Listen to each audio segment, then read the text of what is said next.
Hai teman-teman, selamat datang di Keluarga Ambon Batak. Ketemu lagi dengan aku Jusni Ambarita. Di video kali ini kita mau bahas tentang RPJM Nasional 2020-2024, visi misi Presiden, 7 agenda pembangunan, arahan Presiden, dan RPJM Kementerian Kesehatan 2020-2024. Kenapa kita bahas ini teman-teman? Karena ini pengalaman aku pribadi ketika ujian SKB keluar soal tentang nawacita. Namun 9 nawacita yang ditanyakan itu adalah nawacita kelima, yaitu tentang kualitas hidup kalau nggak salah.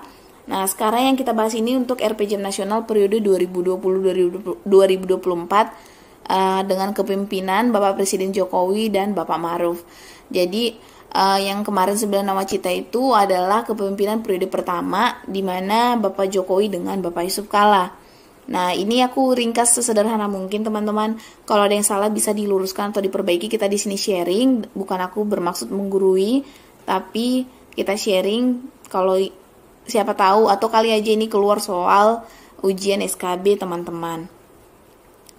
Nah, untuk itu ikuti terus videonya, jangan di skip biar dapat manfaatnya dan gak dapat potongan-potongan videonya. Hai semua, ketemu lagi dengan Keluarga Ambon Batak. Semoga kalian enjoy menonton video ini. Jangan lupa subscribe, klik tombol loncengnya, like, share, dan komen biar aku lebih semangat lagi buat video-video selanjutnya. Terima kasih. Oke teman-teman, langsung aja. Jadi RPJM Nasional itu merupakan penjabaran dari visi misi dan program Presiden hasil pemilihan umum tahun 2019. RPJM Nasional ini memuat strategi pembangunan nasional, kebijakan umum, proyek prioritas strategis, program kementerian atau lembaga, dan lintas kementerian atau lembaga. Arah pembangunan serta kerangka ekonomi makro yang mencakup gambaran perekonomian secara menyeluruh, termasuk arah kebijakan fiskal dalam rencana kerja yang berupa kerangka regulasi dan kerangka pendanaan yang bersifat indikatif. Nah, jadi RPJM Nasional ini berfungsi teman-teman. Yang pertama, pedoman bagi kementerian atau lembaga dalam penyusunan rencana strategi kementerian lembaga, seperti penyusunan RPJM Kementerian Kesehatan, mereka berpedoman pada RPJM Nasional. Yang kedua, bahan penyusunan dan penyesuaian RPJM daerah dengan memperhatikan tugas dan fungsi pemerintah daerah dalam mencapai sasaran nasional yang termuat dalam RPJM Nasional. Yang ketiga, pedoman pemerintah dalam menyusun rencana kerja pemerintah. Yang keempat, acuan dasar dalam pemantauan dan evaluasi pelaksanaan RPJM Nasional. Nah, dasar-dasar kebijakan RPJM Nasional ini adalah untuk percepatan pembangunan dengan menekankan terbangunnya struktur perekonomian yang kokoh berlandaskan keunggulan kompetitif di berbagai wilayah yang didukung oleh SDM berkualitas dan berdaya saing. Untuk meneruskan jalan perubahan untuk Indonesia maju yang berdaulat, mandiri, dan berkepribadian berlandaskan gotong royong, maka ada 5 arah pembangunan. Yang pertama, pembangunan sumber daya manusia, pembangunan infrastruktur, ketiga, penyederhanaan regulasi, keempat, penyederhanaan birokrasi, dan transformasi ekonomi. Nah, ini dia teman visi misi Presiden ada 9. Yang pertama, peningkatan kualitas manusia Indonesia. Kalau misalnya soal ini yang keluar, menurut aku kayaknya ini deh, karena prioritas ya, peningkatan kualitas manusia Indonesia. Jadi kalau bisa teman-teman pelajarin ini, jangan sampai keluar soal yang sampai yang tanya 7 agenda pembangunan yang nomor ketiga apa, atau berapa agenda pembangunan untuk RPJM Nasional 2020-2024 gitu teman-teman. Jadi visi misi Presiden ada 9. Yang pertama, peningkatan kualitas manusia Indonesia. Kedua, struktur ekonomi yang produktif, mandiri, dan berdaya saing. Ketiga, pembangunan yang merata dan berkeadilan.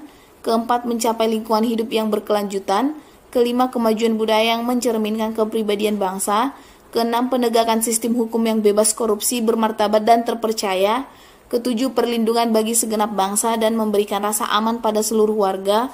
Kedelapan, pengelolaan pemerintahan yang bersih, efektif, dan terpercaya. Kesembilan, sinergi pemerintahan daerah dalam kerangka negara kesatuan.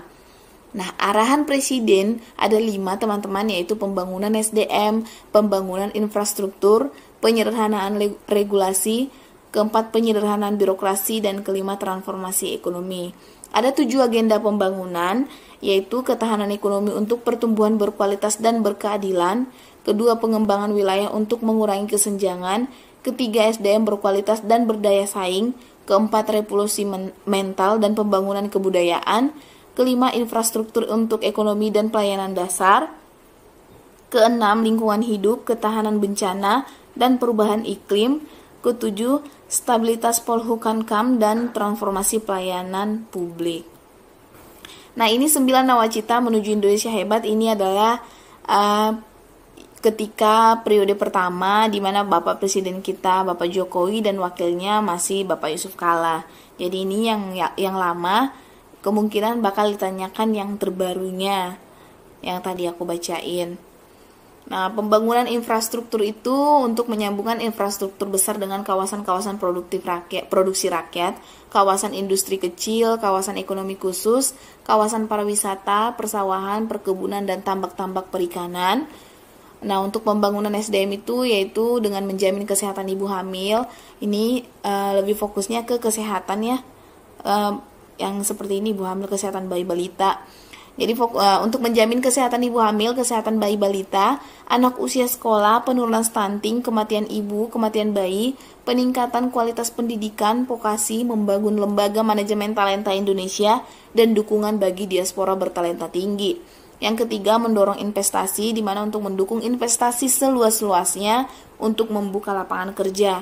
Keempat, reformasi birokrasi, reformasi struktural lembaga semakin sederhana, simple, lincah, mindset berubah, cepat melayani, cepat memberikan izin, efisiensi lembaga. Kelima, penggunaan APBN, menjamin penggunaan APBN yang fokus dan tepat sasaran, memberikan manfaat untuk rakyat, meningkatkan kesejahteraan rakyat. Jadi kerangka pikir 7 agenda pembangunan ini sepertinya teman-teman aku nggak usah jelasin. Jadi materi ini sedikit banyak aku dapat dari PowerPoint-nya Kementerian PPN atau Bappenas. Nanti teman-teman bisa googling juga untuk lebih jelasnya karena penjelasannya cukup luas dan cukup bagus untuk dibaca.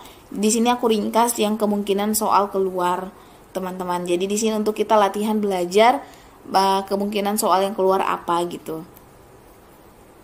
Nah, proyek prioritas strategis atau major proyek dalam prioritas nasional itu terdapat 41 major proyek yang direncanakan dalam RPJM Nasional 2020-2024 yang dirinci hingga proyek dengan target, lokasi, dan instansi pelaksanaan yang jelas.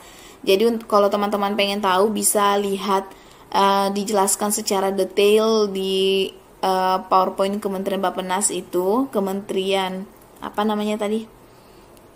PPN atau Bappenas, nanti bisa di googling. Di situ jelaskan apa saja proyeknya dan di mana aja, seperti kayak misalnya Danau Toba yang seperti itu, Sulawesi, banyak dijelaskan nanti untuk tempat-tempatnya dan wilayahnya. Teman-teman bisa untuk pelajari lebih detail kalau pengen tahu. Nah, sekarang kita masuk ke RPJM Kementerian Kesehatan 2020-2024. Kenapa kita bahas tentang RPJM Kesehatan? Karena kita adalah keperawatan di mana pusat kita atau kiblat kita adalah Kementerian Kesehatan. Jadi RPJM Kementerian Kesehatan 2024 ini di mana turunan dari RPJM nasional untuk mewujudkan masyarakat Indonesia yang mandiri, maju, adil, dan makmur sesuai dengan RPJPN 2005-2025. Presiden terpilih sebagaimana tertuang dalam RPJM Nasional 2020-2024 telah menetapkan visi Presiden 2020-2024. Terwujudnya Indonesia maju yang berdaulat, mandiri, dan berkepribadian berlandaskan gotong royong. Nah, untuk melaksanakan visi Presiden ini, untuk melaksanakan visi Presiden 2020-2024 tersebut, Kementerian Kesehatan menjabarkan visi Presiden di bidang kesehatan, yaitu menciptakan manusia yang sehat, produktif, mandiri, dan berkeadilan. Nah, ini teman-teman, untuk mencapai terwujudnya visi Presiden tadi, di mana terwujudnya Indonesia maju yang berdaulat, mandiri, dan berkepribadian berlandaskan gotong royong, maka telah ditetapkan 9 misi Presiden 2020-2024 yang tadi yang ada 9 itu. Nah, guna mendukung peningkatan kualitas manusia Indonesia termasuk penguatan struktur ekonomi yang produktif, mandiri, dan berdaya saing, khususnya di bidang farmasi dan alat kesehatan, Kementerian Kesehatan telah menjabarkan misi Presiden tahun 2020-2024. Nah, untuk lebih detailnya, kalau teman-teman mau lihat, ada juga di googling, teman-teman bisa googling di Kementerian Kesehatan untuk RPJM nasionalnya. Maka mereka melakukan program yang ini, strategi yang strategi ini untuk mendukung peningkatan kualitas manusia, termasuk penguatan struktur ekonomi yang produktif, mandiri, dan berdaya saing, yaitu yang pertama, menurunkan angka kematian ibu dan bayi, kedua, menurunkan angka stunting pada balita, ketiga, memperbaiki pengelolaan jaminan kesehatan nasional, keempat, meningkatkan kemandirian dan penggunaan produk farmasi dan alat kesehatan dalam negeri. Nah, untuk jaminan kesehatan nasional juga ketika aku ujian SKB keluar juga soalnya teman-teman.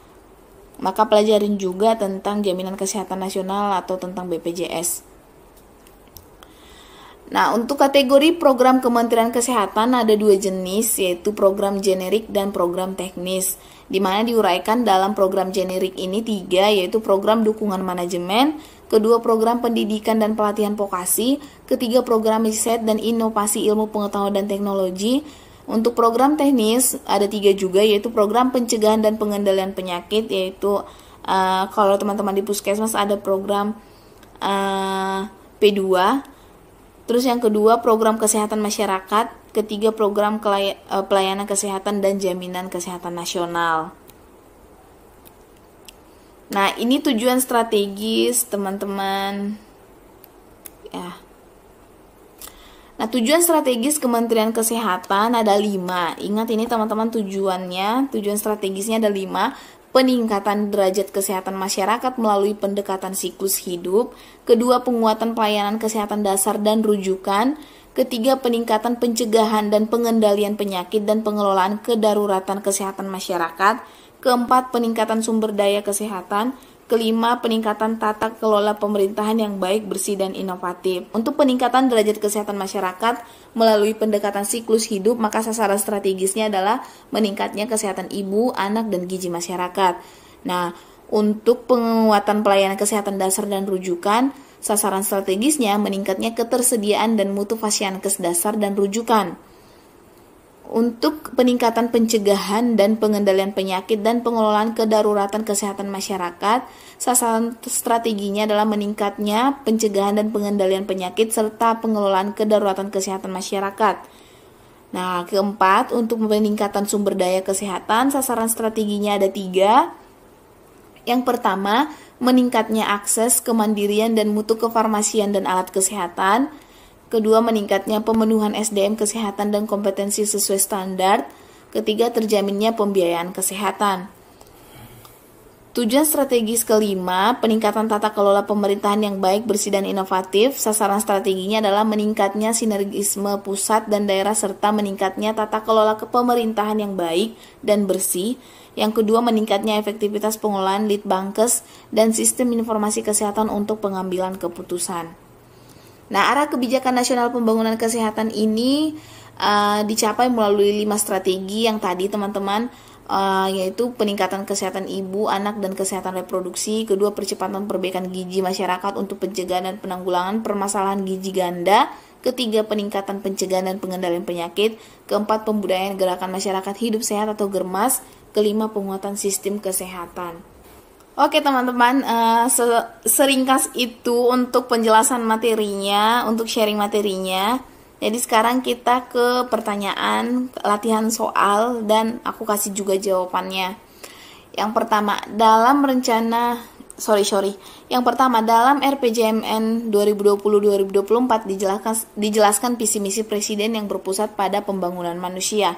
Apakah visi misi pertama? A. Pembangunan yang merata dan berkeadilan. B. Peningkatan kualitas manusia Indonesia. C. Kemajuan budaya yang mencerminkan kepribadian bangsa. D. Penegakan sistem hukum yang bebas korupsi, bermartabat, dan terpercaya. E. Perlindungan bagi segenap bangsa dan memberikan rasa aman pada seluruh warga. Ya, menurut teman-teman apa? Tadi kita udah bahas ada 9. Nah, jawabannya adalah B, di mana yang pertama adalah peningkatan kualitas manusia Indonesia. Jadi, misi Presiden itu mengutamakan tentang peningkatan SDM. Ingat itu teman-teman. Jadi pertamanya peningkatan kualitas manusia Indonesia. Jawabannya adalah B. Yang kedua, berapa agenda pembangunan Presiden dalam RPJM Nasional 2020-2024? A. 9 agenda. B. 5 agenda. C. 7 agenda. D. 4 agenda. E. 2 agenda. Jadi jawabannya apa teman-teman? Ya, jawabannya adalah C. Jadi agenda pembangunan itu adalah 7. Nah, kalau misi presiden itu 9 agenda itu adalah misi presiden. Sekarang kita ke pertanyaan yang terakhir. Guna mewujudkan misi Presiden dalam bidang kesehatan tahun 2020-2024, Kementerian Kesehatan menetapkan 5 tujuan strategis. Apa saja tujuan strategi tersebut? A. Peningkatan derajat kesehatan masyarakat melalui pendekatan siklus hidup. B. Penguatan pelayanan kesehatan dasar dan rujukan. C. Peningkatan pencegahan dan pengendalian penyakit dan pengelolaan kedaruratan kesehatan masyarakat. D. Peningkatan sumber daya kesehatan. E. Semua jawaban benar. Jadi jawabannya apa teman-teman? Tadi ada 5. Menurut kalian apa? Jadi kalau untuk di pertanyaan ini ada 4 yang disebutkan tujuan strateginya, tapi yang kenyataannya kan tadi ada 5. Maka jawabannya adalah E, semua jawaban benar. Oke teman-teman, sampai di sini dulu pembahasan kita atau sharing kita tentang RPJM Nasional 2020-2024 dan RPJM Kementerian Kesehatan 2020-2024. Di video selanjutnya, aku bakal bahas masih tentang materi-materi yang berhubungan dengan SKB keperawatan baik D3 keperawatan maupun keperawatan nurse. Jadi jangan lupa subscribe, klik tombol loncengnya biar kalian gak ketinggalan dari video-video yang bakal aku upload dan aku juga lebih semangat lagi menguploadnya. Terima kasih sudah menonton, sampai jumpa di video selanjutnya. Bye-bye, terima kasih teman-teman.